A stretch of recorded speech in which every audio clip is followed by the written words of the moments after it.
దయచేసి అందరూ గట్టిగా చెప్పాలి హల్లెలూయా, హల్లెలూయా. ఈ రాత్రి కాల సమయంలో నిలబడగలిగిన వారందరూ నిలబడి ఉండండి. ఒకవేళ నిలబడలేని వారు ఎవరైనా ఉంటే పెద్దవారు దయచేసి మీరున్న స్థలాల్లో కూర్చొని చక్కగా చప్పట్లు కొడుతూ సంతోషంగా ఆనందంగా కొద్ది నిమిషాలు మనందరం కూడా ప్రభువుని ఆరాధించడానికి ఇష్టపడదాం. మీరందరూ వినే ఉంటారు ఈ పాట, మీ అందరికీ వచ్చే అనుకుంటున్నాను. అంతా నా మేలుకే, ఆరాధన యేసుకే, అంతా నా మంచికే, తన చిత్తమునకు తల వంచితే. ఈ రాత్రి ఇక్కడ ఏ పరిస్థితులలో ఈ స్థలానికి మీరు వచ్చారో నాకు తెలియదు. ఒకవేళ సమస్యల్లో వచ్చిన వారు ఉండొచ్చు, శ్రమల్లో వచ్చిన వారు ఉండొచ్చు, అనారోగ్య పరిస్థితుల్లో ఉన్నవారు ఉండొచ్చు, అప్పుల భారముల్లో ఉన్నవారు ఉండవచ్చు, నెమ్మది లేక సమాధానం లేక కన్నీటితో ఈ స్థలానికి వచ్చిన వారు ఉండొచ్చు. మీరే పరిస్థితుల్లో ఉన్నా ఈ రాత్రి అంతా మన మేలుకే దేవుడు జరిగిస్తాడు. పరిస్థితులన్నీ మార్చే దేవుడు మన ప్రభు అయిన యేసయ్య. దేవునికి స్తోత్రం. హల్లెలూయా, హల్లెలూయా, హల్లెలూయా. అంతా నా మేలుకే, ఆరాధన యేసుకే, అంతా నా మంచికే, తన చిత్తమునకు తల వంచితే, తన చిత్తమునకు తల వంచితే, ఆరాధనాపను స్తుతించుట మానను, ఆరాధనాపను స్తుతించుట మానను, స్తుతించుట మానను. ఈ రాత్రి ఏ పరిస్థితిలో ఇక్కడికి వచ్చినా ప్రభువును స్తుతించడం మానవద్దు. అందరం కూడా ప్రభువును స్తుతిద్దాం, అందరం కూడా ప్రభువును ఆరాధిద్దాం. ప్రతి ఒక్కరు కూడా చప్పట్లు కొడుతూ ప్రభువును స్తుతిద్దాం.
అంతా నా మేలుకే.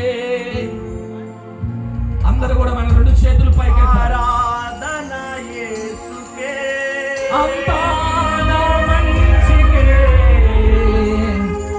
తన చిత్తమునకు తన వంచుకే, తన చిత్తమునకు తల వంచుకే. ఆరాధనాపను స్తుతించుట మానను. ఆరాధనాపను స్తుతించుట మానను. స్తుతించుట మానను. స్తుతించుట మానను. స్తుతించుట మానను. యేసయ్యా మీకే వందనాలు. పరిశుద్ధుడా